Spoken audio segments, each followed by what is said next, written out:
अस्सलाम वालेकुम। आज हम कम्युनिकेशन सिस्टम लैब नंबर 6 करेंगे और उसमें हम लोग ये देखेंगे कि चैनल किस तरह की डिस्टॉर्शंस इंट्रोड्यूस करता है। हम लोगों ने अभी तक लैब में ये देखा और क्लास में पढ़ा कि चैनल 3 तरह की डिस्टॉर्शन इंट्रोड्यूस कर सकता है, लीनियर, नॉन लीनियर और मल्टीपाथ।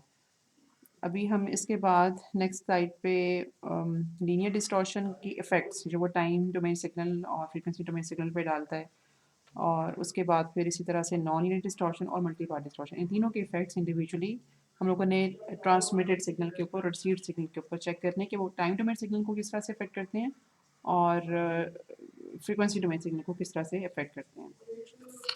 अच्छा जी, सबसे पहले हम लीनियर डिस्टॉर्शन को देखते हैं। अच्छा, लीनियर डिस्टॉर्शन पे आने से पहले थोड़ा सा मैं एक्सप्लेन ही करूँगी कि हमारे पास transmitted signal generally x of t से रिप्रेजेंट किया जाता है।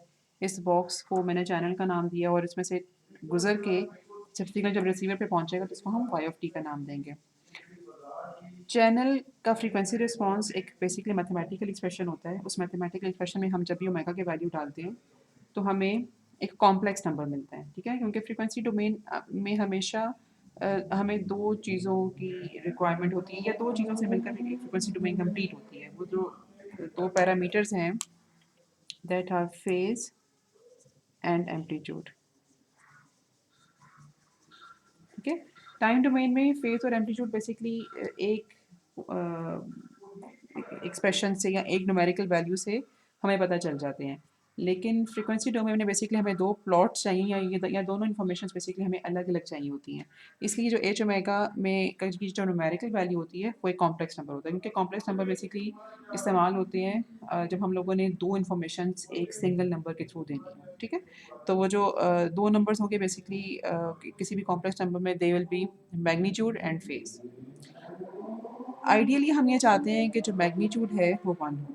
अगर मैग्नीट्यूड 1 हो तो उसे होता यूँ है कि हमारा जो ट्रांसमिटेड सिग्नल है, अगर उसका फ्रीक्वेंसी रिस्पांस हम एक्स ओमेगा से प्रेज़ेंट करें, तो हमें पता है कि बेसिकली अगर हम टाइम डोमेन में देखें तो एक्स ऑफ टी जो है वो सिर्फ टी से कन्वॉल्व होके वाई ऑफ टी बनेगा और अगर फ्रीक्वेंसी डोमेन में देखें तो एक्स ओमेगा एच ओमेगा से मल्टीप्लाई होके हमें वाई ओमेगा देगा। ठीक है, हमें ये टाइम डोमेन में भी सिग्नल्स को एक एक क्वेश्चन में लिखना आता है फ्रीक्वेंसी डोमेन में भी। तो अगर एच ओमेगा का मैग्नीट्यूड 1 होगा तो ट्रांसमिटेड सिग्नल बेसिकली अफेक्ट हुए बगैर, डिस्टॉर्ट हुए बगैर हमें आउटपुट में मिल जाएगा। ठीक है, तो हम आइडियली ये चाहते हैं कि एच ओमेगा 1 हो, लेकिन प्रैक्टिकली ऐसा नहीं होता। प्रैक्टिकली एच ओमेगा की मुख्तलिफ न्यूमेरिकल वैल्यूज़ हो सकती हैं एट डिफरेंट ओमेगा। मसलन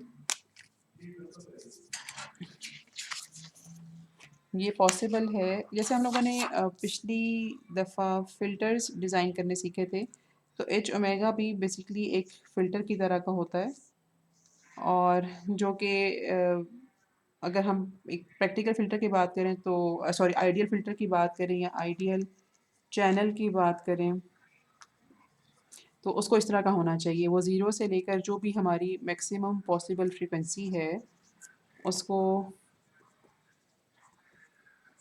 ये हम मैग्नीट्यूड प्लॉट करके देख रहे हैं अगेंस्ट ओमेगा। तो आइडियल चैनल क्या होगा कि उसको ज़ीरो से लेकर ओमेगा मैक्स जिस भी हम फ्रीक्वेंसी का सिग्नल ट्रांसमिट कर रहे हैं उसको उन सारी की सारी फ्रीक्वेंसीज़ को पास करना चाहिए, ठीक है? और उसका अपना जो गेन है या एम्पलीट्यूड है वो 1 होना चाहिए ताकि एक्स ओमेगा जब 1 से मल्टीप्लाई हो तो वाई ओमेगा का एम्पलीट्यूड बेसिकली हमें वही रिसीवर पे सिग्नल मिले जो ट्रांसमिटेड सिग्नल एक्स ओमेगा था। लेकिन प्रैक्टिकली ऐसा नहीं होता।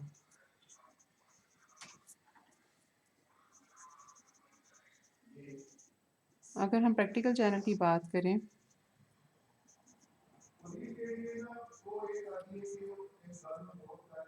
तो यूजली प्रैक्टिकल फ़िल्टर्स या प्रैक्टिकल चैनल्स जो होते हैं वो एक तो लो पास फ़िल्टर्स होते हैं, ठीक है? वो एक ख़ास फ्रीक्वेंसी ओमेगा मैक्स के बियॉन्ड सिग्नल को ट्रांसमिट नहीं होने देंगे, ठीक है? तो उसके बाद जनरली हमें रिस्पॉन्स मतलब जो भी सिग्नल या जो भी फ्रीक्वेंसी ओमेगा मैक्स से बड़ी होगी उसको फ़िल्टर्स जो हैं वो ये सॉरी चैनल्स जो हैं उसको ब्लॉक कर देंगे या बहुत ही कम एम्पलीट्यूड के साथ ट्रांसमिट करेंगे। अच्छा, और उसका जो रिस्पॉन्स है पास बैंड यानी कि जिन फ्रीक्वेंसीज़ को उन्होंने पास करना है वो भी फ्लक्चुएटिंग सा हो सकता है। अब इस फ्लक्चुएटिंग रिस्पॉन्स होने का मतलब ये लेट्स सपोज़ कि इधर मैं 1 लिख देती हूँ इसकी जो मिड वैल्यू है, और कोई वैल्यू हमें 1 से बड़ी मिल सकती है, इसको जनरली हम 1 प्लस सिग्मा कह देते हैं।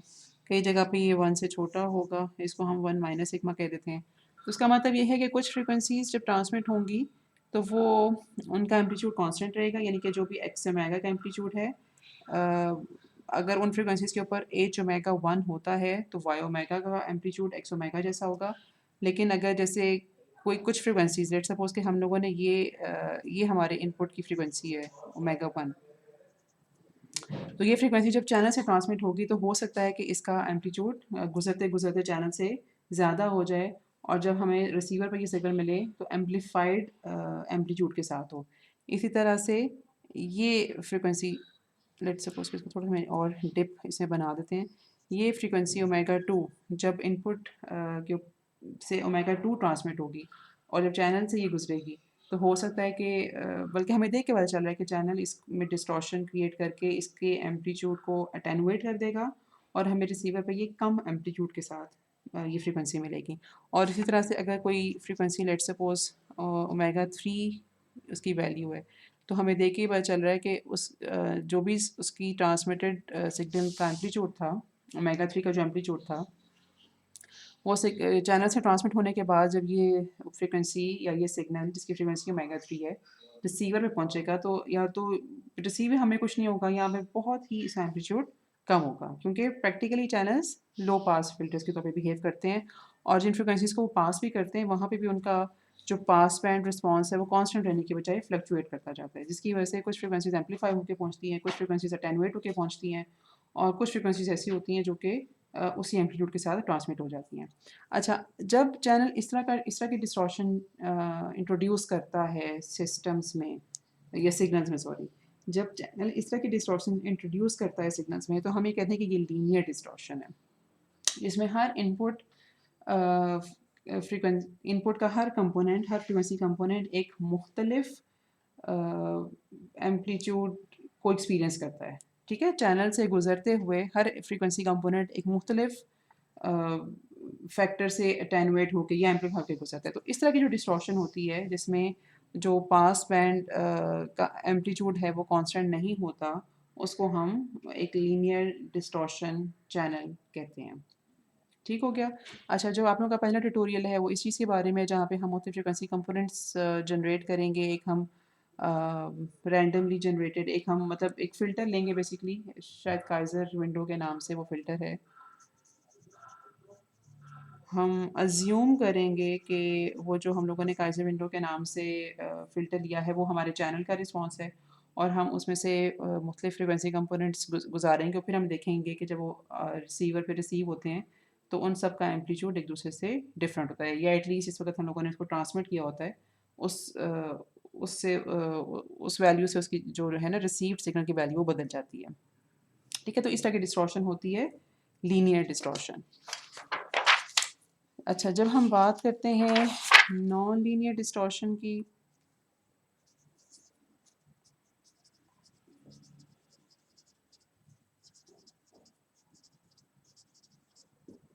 अच्छा, एक चीज़ और, लीनियर डिस्टॉर्शन या नॉन लीनियर डिस्टॉर्शन बताने से पहले, जो लीनियर डिस्टॉर्शन है ना, उसमें बेसिकली होता ये है कि आपने देखा कि जो फ्रीक्वेंसी कंपोनेंट्स तो हम पास कर पाते हैं चैनल से, वो फ्रीक्वेंसी कंपोनेंट्स रिसीवर पे पहुंच जाते हैं। ठीक है, लेकिन होता यूँ है कि उनका एम्पलीट्यूड कम या ज़्यादा हो सकता है as compare to their value while they were transmitted.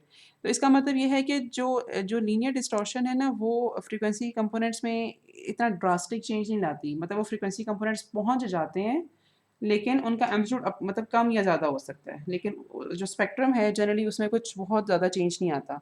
लेकिन जो लीनियर डिस्टॉर्शन है वो टाइम डोमेन, अगर हम सिग्नल को देखें ना, यानी कि एक्स ऑफ ओमेगा को अगर हम वाई ऑफ ओमेगा से कंपेयर करें, तो लीनियर डिस्टॉर्शन की वजह से टाइम डोमेन सिग्नल में बहुत ज़्यादा चेंज आता है। तो फ्रीक्वेंसी डोमेन के सिग्नल में इतना चेंज नहीं आएगा, लेकिन टाइम डोमेन के सिग्नल में चेंज आएगा। अच्छा, अगर हम नॉन लीनियर डिस्टॉर्शन को देखें तो बेसिकली इसमें होता यूँ है कि जो सिग्नल है ना उसके नॉन लीनियर कंपोनेंट्स इंट्रोड्यूस हो जाते हैं। तो अगर channel non linear distortion let's suppose के जनरेट करता है, तो वो कुछ इस तरह के मतलब फिर आप इनपुट और आउटपुट इक्वेशन या ट्रांसमिटेड और रिसीव्ड इक्वेशन को कुछ इस तरह से हम रिलेट कर सकते हैं। ठीक है, तो आप ये देख रहे हो कि ट्रांसमिटेड सिग्नल तो एक्स ऑफ टी था, लेकिन चैनल से गुजरने के बाद उसमें कोई डीसी कंपोनेंट भी ऐड हो गया, उसमें कुछ नॉन लीनियर कंपोनेंट्स भी ऐड हो गए। इसी तरह से ही अगर हम ये आगे जाएं तो अम, उसमें कुछ ये kth पावर मतलब ये it depends upon channel generally कि इसमें नॉन लीनियर टर्म्स जो हैं वो कहाँ तक इंट्रोड्यूस होंगी। अच्छा, अब हम अगर नॉन लीनियर डिस्टॉर्शन एक से चैनल अगर जनरेट कर रहा है किसी सिग्नल में, और उस सिग्नल का हम टाइम डोमेन और फ्रिक्वेंसी डोमेन सिग्नल्स का अगर हम कंपैरिजन करें, तो जनरली अब टाइम डोमेन में इतना ड्रास्टिक चेंज नहीं आता। ठीक है, लेकिन अगर हम फ्रीक्वेंसी डोमेन में देखें तो फिर अब फ्रीक्वेंसी डोमेन जनरली बहुत चेंज हमें नज़र आएगा। मतलब Y of omega will be very much different than X of omega.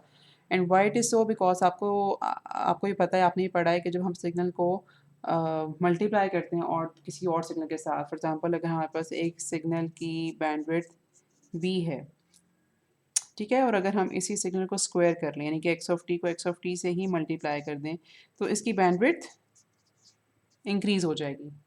इसी तरह से अब आपको यहाँ पे देख के नज़र आ रहा है कि बेसिकली इसमें हम लोग जब नॉन लीनियर डिस्टॉर्शंस या नॉन लीनियर एलिमेंट्स इंट्रोड्यूस कर रहे हैं, तो उसकी वजह से बैंडविड्थ ज़्यादा होने का चांस है। ठीक है, तो हम ये भी करके देखेंगे कि जिस वक्त हम नॉन लीनियर डिस्टॉर्शन इंट्रोड्यूस करते हैं तो किस तरह से टाइम डोमेन सिग्नल में तो इतना फ़र्क नहीं पड़ता, लेकिन फ्रिक्वेंसी डोमेन सिग्नल बहुत ज़्यादा चेंज हो जाता है।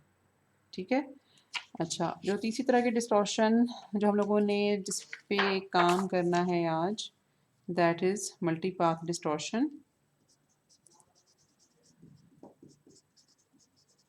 और इसको आप इंशाल्लाह क्लास में भी करेंगे तो आपको ज़्यादा बेहतर समझ आ जाएगी। मल्टी पाथ डिस्टॉर्शन ये होती है कि जहाँ पे सिग्नल किसी वजह से जब जब मतलब चाइना से गुजर आए तो किसी बिल्डिंग या किसी एरोप्लेन या इस तरह से कहीं से स्ट्राइक करके उसमें जाहिर सी बात है कुछ फिर डिले भी इंट्रोड्यूस हो जाता है, क्योंकि अब उसमें थोड़ा सा लंबा पाथ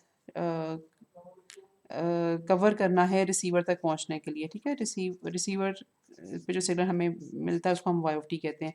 तो अब यहाँ पर जो सिग्नल हमें मिलेगा वो बेसिकली इन दोनों का सम होके मिलेगा। ठीक है, एक सिग्नल और एक उसका डिलेड वर्जन। ये डिलेड वर्जन जो है ये जनरली इसका एम्पलीट्यूड एक्स ऑफ टी से कम भी हो सकता है। ठीक है, उसके बराबर भी हो सकता है, क्योंकि उसने लंबा पाथ कवर किया तो कई दफ़ा हम इसका एम्पलीट्यूड हम कम भी कंसिडर करते हैं। ठीक है, तो मल्टी पाथ डिस्टॉर्शन ये होती है कि सिग्नल बेसिकली दो या दो से ज़्यादा पाथ्स से गुजर के एडिटिव इफेक्ट उसका रिसीवर तक पहुंचे। उसमें फिर ओरिजिनल सिग्नल को ऑफ कोर्स फिगर आउट करना या ढूंढना उसमें मुश्किल हो जाता है। और कई दफ़ा ये भी हो सकता है कि वो उसका जो डिले है वो इस तरह का हो कि कुछ डिस्ट्रक्टिव इंटरफेरेंस हो जाए। ठीक है, तो हम आज ये भी चीज़ करके देखेंगे कि मल्टी पाथ डिस्टॉर्शन की वजह से जब सिग्नल रिसीव होता है तो उसमें किस तरह के मसले या डिस्टॉर्शन जो हैं वो क्रिएट हो सकते हैं। तो आज हम लोगों ने जो 3 ट्यूटोरियल्स करने हैं उनमें हम लोग यही देखना चाहेंगे बेसिकली कि इन 3 तरह के डिस्टॉर्शन से ट्रांसमिटेड और रिसीव्ड सिग्नल के टाइम डोमेन सिग्नल्स और फ्रीक्वेंसी डोमेन सिग्नल्स ये किस तरह से डिफ़र करते हैं। ठीक है, थैंक यू वेरी मच।